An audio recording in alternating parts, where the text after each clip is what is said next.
Hi, my name is Noel, and I have worked with the HIV community for over 30 years.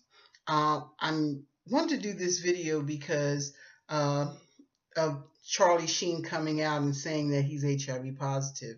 I think this is a good thing. I think this will renew our focus on HIV in so many ways.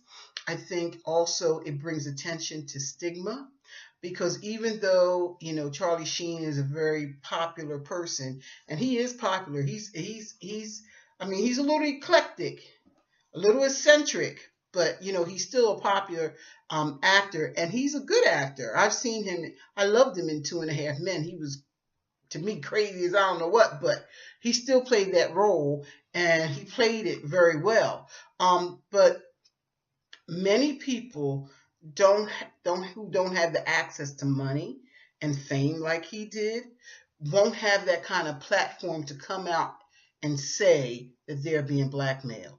I mean, he's under the doctor's care, which is great. He said that there were two people that he had unprotected sex with, that they're under the doctor's care. I have a little issue with that, but I'll talk about that a little bit later. But I do think him talking about being blackmailed, people bribing him, threatening him. He said somebody took a picture of his medication and threatened to go to the media with it, and he was paying them. And, people living with the virus deal with that every day. There are so many people who are being blackmailed by their spouses, ex-spouses, family members, even maybe some of their co-workers and even some of their supervisors. So, I mean, him coming out is a good thing. To me, the blackmail stems from the stigma we still have of the disease, and we still have people who are afraid to tell their status because they know that people will mistreat them, which is just a shame that people can't come out and say that they have this disease. We've come a long way. I remember when there were no treatments, and then I remember when AZT was the main treatment, and people would get very sick from that, AZT and DDI. People get very sick from that, and really back then we were really helping people to plan their funerals. Try to make peace with your family and plan your funerals. But now we have people who are living long time with HIV. We have people who live in 30 years and 32 years, and people who are going on and going to school and doing different things. But that stigma still exists. There's some people who are very open with their status, and they don't care what kind of backlash they get. But for other people who may not be able to deal with the reaction that they get, they decide not to come out, and which is really a shame. Um, Charlie Sheen, I think, was forced to a point. He just got sick and tired of being sick and tired of them taking money from him and decided to come out, which I'm glad he did, because now what can the person say? Everybody knows this, and if they want to try to sell the pictures, um, they won't get anything for it because it's already known. But I think him coming out will help people. I think it will help people. Now, I do have an issue with him talking about having unprotected sex. Once you know your status,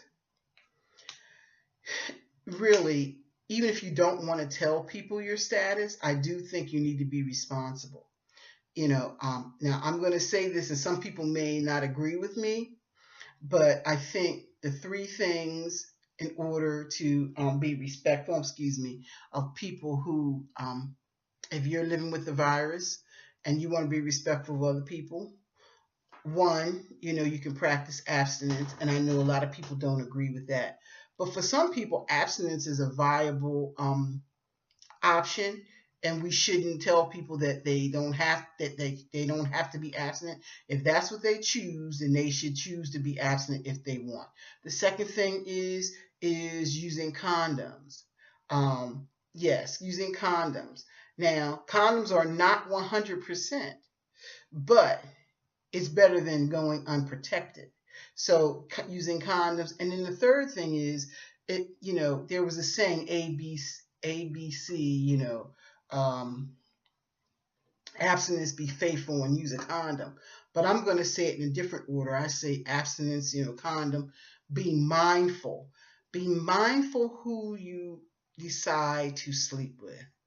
And, if there are issues pushing you to have unprotected sex, you need to address those issues, whether it be mental illness, whether it be substance abuse, and mental illness can be many things. It could be depression, whether it's your drug use, if you're using drugs and during that time, you're not thinking clearly and you decide to have sex with somebody you don't know or unprotected or whatever. So I think those things, we need to address, and we need to encourage people to address them. And whatever decision they make, even if you don't agree with it, we need to be supportive of that and help that person get to the point where they're healthy and strong physically and emotionally. So that's really all I wanted to say about that.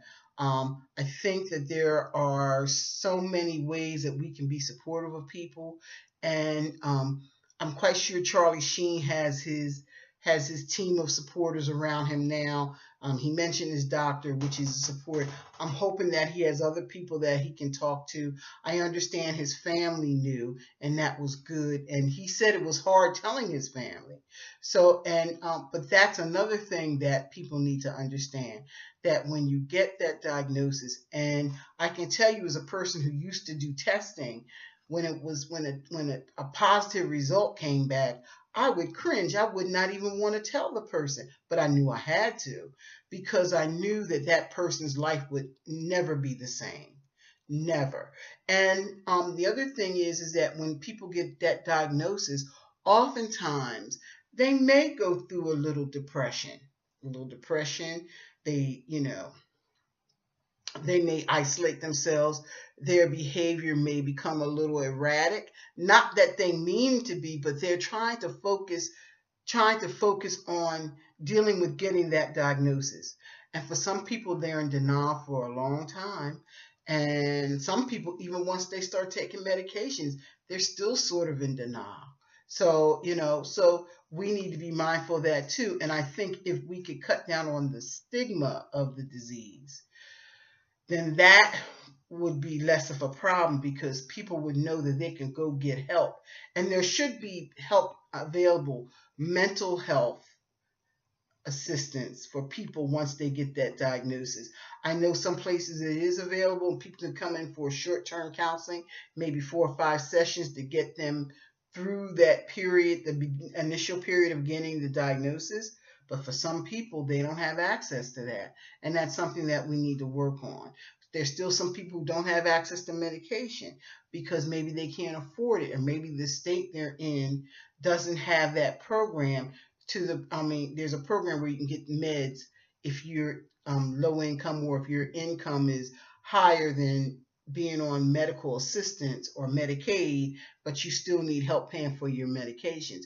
But some states have long waiting lists, and so we need to address those things also. We need to also address people who don't have health insurance. And I know people are going to say, well, now we have Obamacare, or what is it, the Affordable Care Act. Just because we have that, there's still people who don't even meet those qualifications who don't have insurance. And then there are some people who do qualify for that type of insurance, but the co-pays, the premiums, the monthly premiums are too high. Anytime you pay $300 and you're a single person for insurance, and then that's not even including what you'll pay to go to the doctor, plus your copay, that's a lot of money. So some people can't even afford that. So that's really all I want to say. Once again, I think it was good that he came out. I pray that people will look at his situation and go get tested, be supportive of those who have the virus, and not treat them, not use their status as a way to get money, or to get anything that you want from them.